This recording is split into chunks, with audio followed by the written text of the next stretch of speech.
So does Indy know when the vest goes on that? Yeah, Like he knows sort of what's going on. As soon as he comes out of the truck, he knows what's going on. He knows because of where we are. Oh, okay. He knows we're in these fields. Yep. He knows exactly what's going on. At the moment, you have run a track out there, and you're letting it age to pretend like somebody had been through there an hour ago or half an hour ago or whatever, right? And there'll be somebody in the woods. So what's gonna, like, how does this all work?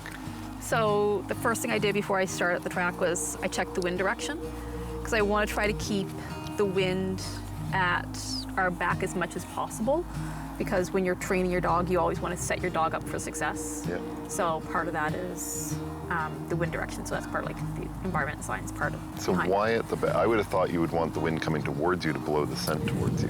No, because you want the dog to, if the scent is blowing towards you, then the scent's in the dog's face, and they're going to raise their head up. Oh. And you want the dog to keep their head down to the ground for tracking. So there's tracking, which is nose down. There's trailing, which is the nose is like slightly up. Yep. And then there's air scent, and their nose is up in the air. All right. So for tracking, you want the nose down to the ground. When you see their trucks and other equipment on the side of the road, you know something bad has happened. Ground search and rescue. Started in November of 1969 after a 5-day search for a missing father of 5 in Cape Breton ended successfully.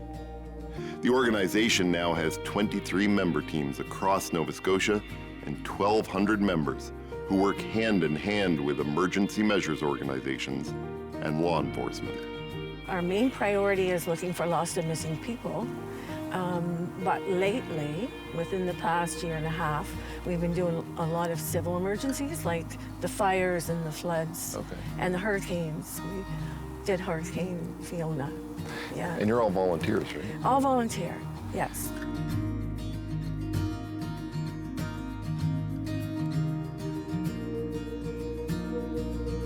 I am a volunteer with Ground Search and Rescue, and I am also a civilian canine dog handler. So how did you get into this? I started off by helping other dog handlers, so I would hide for them and lay tracks for them. And then I decided I wanted to do it myself, and I got my first dog in 2013, and I validated her in 2014. That's quick. Yeah, it took a year of training. It was a lot of training. It was, the hours are, it's like having another full-time job. It's probably like you're putting in like 700-800 hours of training in a year. Wow. So it's a lot. It's a huge time commitment, which is why I don't think there's a lot of us out there, because there's so much. It's a huge time commitment. Like, it's a working dog, so your working dog is not a pet. And it's, when I get him out of the truck, he'll see what I mean. He knows he's here for a job. He knows he's here for a job, but also his energy level is about 20 times that of what a pet is. Boy.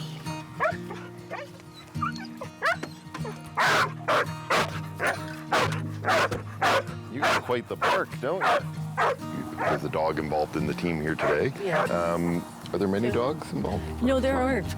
Because it can't just be someone showing up with their dog, right? No, can't be. Can't be. There's a lot of requirements. You have to be a search team member for 3 years. Okay. Have to be a team leader. Have to have ICS 200. Of course, a criminal records check, clear. So there's a lot involved in before you actually get to use your dog on a search. So Janet has done all of that. And so then you go through an RCMP certification, right? Which is a track, some air scent, some evidence work for articles. And I would think a lot of dogs just wouldn't have the skill set to do that. I mean, all dogs can sniff, obviously, but yeah, all dogs got that smell, right? They've got the scent, okay. But yeah, it takes training, right? And repetitive, over and over and over, right? Because it strikes me as something that a lot of people who would be involved in ground search and rescue would be like, oh, I'd love to do that with my dog. Yeah. But very few would actually reach that yes. point. And of course the dog belongs to the person, the handler, right? Yeah. The handler, like Janet, that's Janet's dog. So she has all the expense. When Aileen goes out, I'm going to get her to put articles out, and these were just yesterday's socks. Yeah. So I wore them all day yesterday, so they have lots of, they were very stinky. Yeah. You must have put those very back. interesting conversations with people pulling things out of your pockets. I'll just put those back in my pocket now. Yeah, like when I would go like for my running club, I would bring I'd go to the dollar store, buy towels, and I'd hand them out at the end of the run, and then I'd collect them all. That must be a very interesting discussion in your running club. Yeah, so I was like, here's the towels, I need all your sweat. And then I can go hide it later, and then he'll find it. I assume they're used to it now. Yeah, and then take them home, wash them. Here she comes. Yeah, so he's looking for human scent. Yeah. So it's, and he doesn't scent discriminate. So people that have like bloodhounds, they'll talk about scent discrimination. We don't do that. We want him to find anything with any human scent on it. So it may or may not be relevant to the person that we're looking for. But also because we don't know if, the reason why we always fall under police is we don't know if the situation is criminal or not. Right. So it may not belong to the person that you're looking for, maybe it belongs to someone else. Maybe that's a clue, you don't know. Right. So the dog will Because it could find... be an abduction rather than a missing person. Yeah, it could and be... you just wouldn't know. It could be anything. Or maybe it was someone that, you're out hiking and you pass by the person and you drop something and that person continued on, and then we find something and then we're like, oh, well, there's something here with your name on it. Call you up and say, like, you were here this day, did you see this person? Or I was like, oh yeah, I saw them go down this trail. Oh, that makes a lot of sense, yeah. Yeah. So what do you do when you're not doing this? I am a consultant. I'm a business analyst. Yeah. So I do mostly projects for the provincial government. Oh, yeah? So I'm a business analyst. Oh, that's cool. I love doing project work because you're always doing something new. You're always on a different, working on something new for them. It's mostly IT projects like software implementations.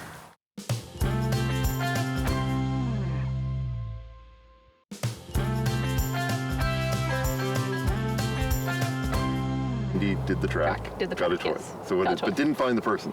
No. Wasn't supposed to find the person. No. So the standard that we validate to, that's put out by the RCMP, there's 5 or 6 different components. So there's the track. There's a negative area search. Yep. So that's working the dog in an area where there's nothing there. There's the track, that's the first part. Yeah. And you have to pass the track before you can do any more testing. So, Yeah.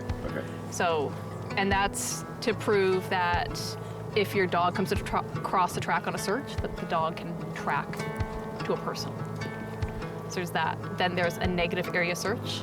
So that's your dog will work even when there's nothing to be found. All right. Which is important because that happens more often than not, I would think. Yeah. Exactly. Then there's the positive area search. And so there's someone hiding. Usually the RCMP officer that's testing you will hide. And then there'll also be articles there. So they have to find articles, which is like the socks. Yeah. And so whatever they want to put out, they just hide them out in the woods. So you have to find all the articles plus the person. Okay. And you have an hour to cover an area 400 by 400 meters. So you're moving at a good clip. Well, I was going to say, one of the things watching you is it's not just about the dog and all that. You have to be in reasonably good shape to be able to do this. Yeah, you do. You have You'd be to. doing this for hours.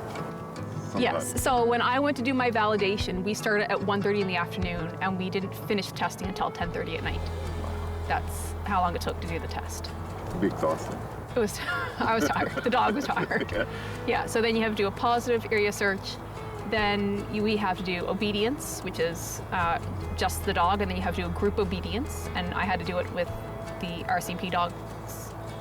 RCMP handler's dog was out, and my dog was out, and they both had to be off leash at the same time. Okay. So you have to have very good obedience. And then you do a night search after that. So you have to do you have to grid an area 400 by 400 meters, and that's in the night. So what's going to happen next? So next we're going to do the air scent. So we're gonna go find Aileen. Who's hiding in the woods. She's hiding in the woods. In hayfields that farmers near Shubenacadie have offered up for training, search, and rescue, Janet Cooper is running her dog Indy through practice sessions, finding people. Or rather, finding the scent trail of where people were. Today's first test was to follow the scent of a person who wasn't even there anymore. Now Indy will have to find the missing person, another of the volunteers who's been hiding in the woods. This organization relies on volunteers, and in these roles, the commitment is about more than just time. We give a lot of our own time, our own finances, and the families, our families give a lot also because they do without us. Yeah, because I guess somebody calls and they go, Right, you're gone. We just had an incident that ran 9 days, right? And not saying that every volunteer was there every day, but it went on for 9 days. So it's very, very tiring. Just like anything in search and rescue, it's all out of pocket. Yeah. So not just my dog, but all of my search gear. So for example, like one of our members, his car caught on fire randomly and he lost all of his search gear and he's out like $2,000-3,000 out of pocket to replace that. That's all of our gear is our own personal gear that nothing is supplied to us. Wow. Nothing. So that's all out of pocket. And then also like for me to get my dog, I have to buy my dog. I have to pay for the vet bills. I have to buy the food. I have to pay for the training. I have to. Huge investment. I have to. So you I work don't for want your to. dog. I don't want to think about the amount of money that I have sunk into this, because it Don't would. add it up. People would think that I am crazy for the amount of money that I've sunk into this. But I need to get him a protection vest, Okay. and that's about $4,000. The reason it's important is because here in Nova Scotia, with all the hurricanes, so we used to call it wandfall. Yeah. Because of Hurricane Juan. So all those trees that are down, and Hurricane Juan was 10, 12 years ago now? Yeah. All those trees are rotted. And if you're going through the woods and you're walking on top of that, because it's rotted, you're gonna fall through. I would assume that when you're called out, the use of a dog would be appropriate in some situations, but not in others?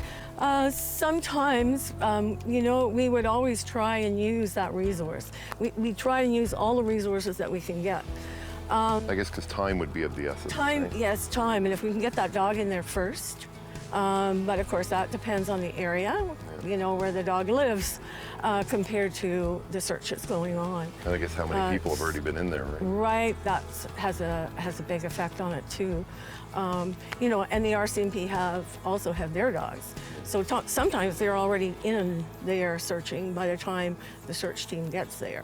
I have a good relationship with the RCMP here, and they'll call me and ask me to come do a search. And yeah, so they're like, the canine handlers here are very supportive, which is very lucky for that. And I would think that they would see you as a benefit to their program because they only have so many resources and so many people, right? Yeah, because when searches go on like 4 or 5 days, Their dogs can get tired out.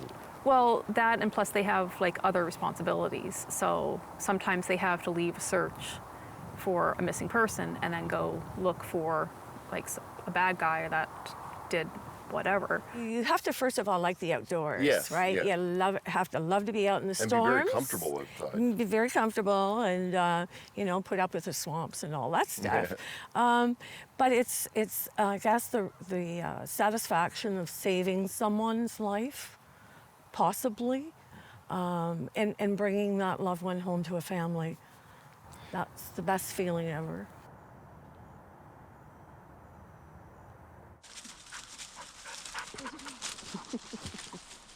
Indy is Janet's second search dog. Now, her commitment to ensuring Nova Scotia has this resource has become a passion. Many people, even those involved in volunteer efforts with search dogs, would choose a dog first based on their personal preferences. Janet had a more specific reason for choosing a yellow lab. Most people that do this tend to go with like the German Shepherds. Yeah. I went with the lab for a few reasons. A lot of the searches we're doing now are more for kids and elderly people, so the labs are more approachable. Yep. If you see that coming People aren't towards scared, you, yeah. they're not as scared of that, and that's another reason why I also went with a yellow lab instead of a black lab, because people tend to they're afraid of black dogs. So there's a very So you particular really reason. thought this out in terms of what you wanted to do with your dog. Yes, yeah.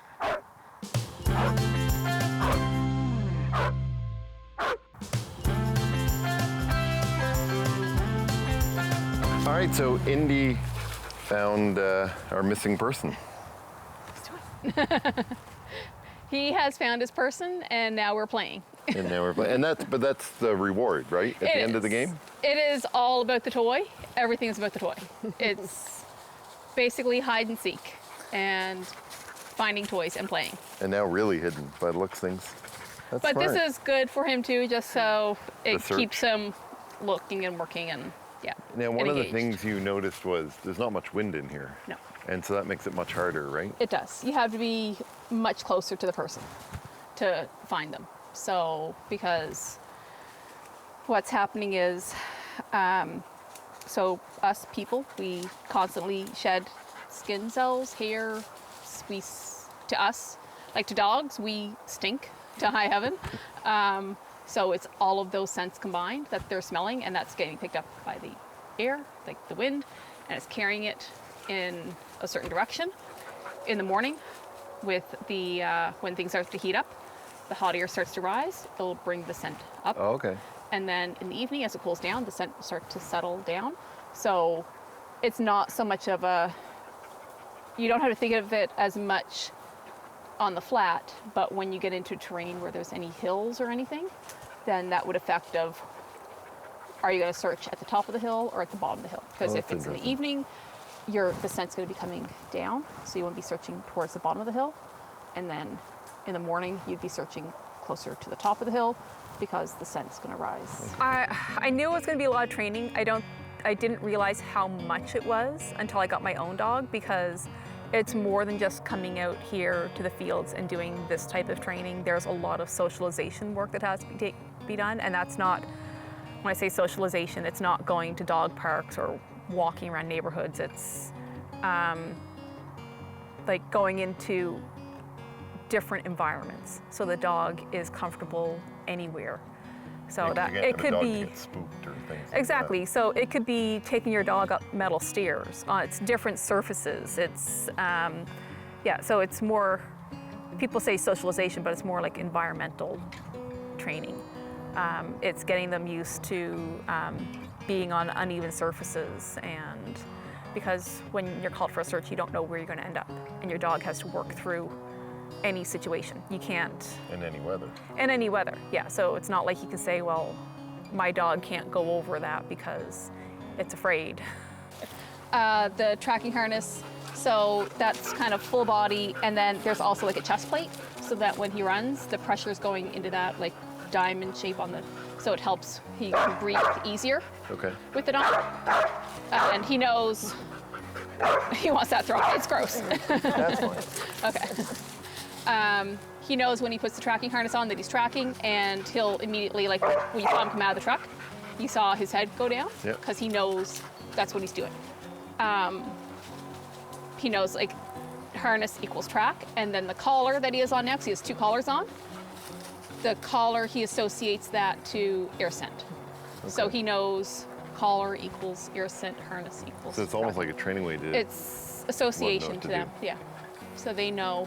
And then when you have dogs that'll specialize, like eventually I'm gonna train him for cadaver, he will have a separate collar just for that, and he'll have separate commands just for that. So for live find, I tell him go find, but if I'm gonna train him for cadaver, then he'll have a different set of commands for that, and then he's a different set of commands for tracking.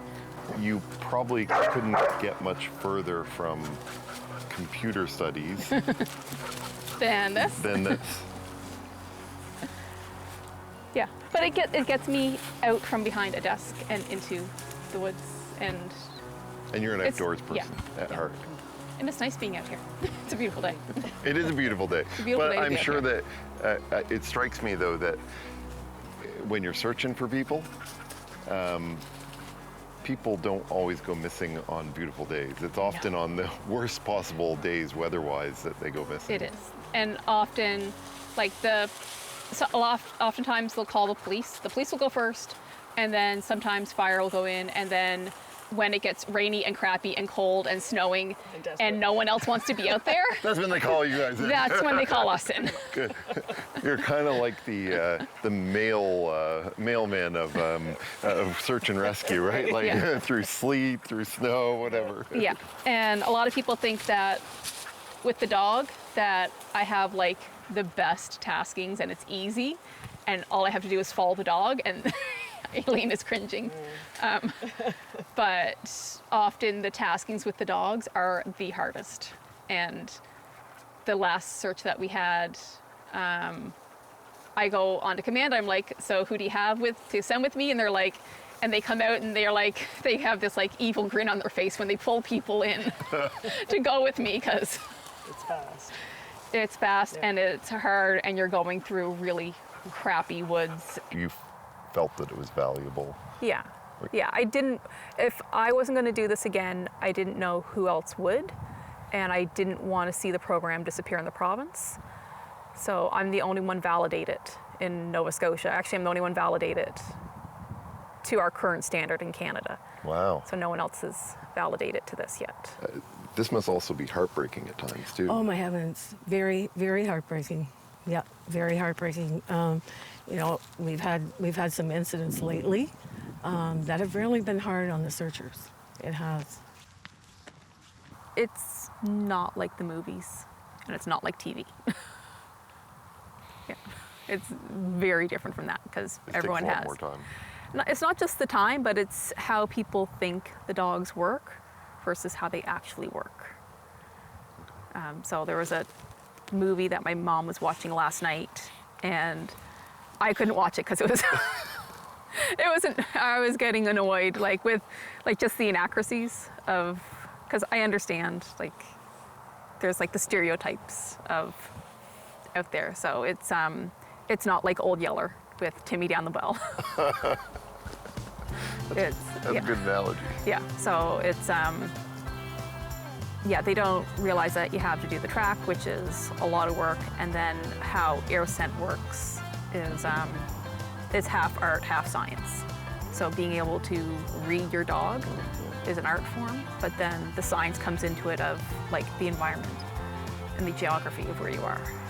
What's the best part of this for you? There's something that keeps bringing you back to doing this. The dogs. Yeah. The dogs are the best part. Yeah. Spoken like a true dog Yeah. person.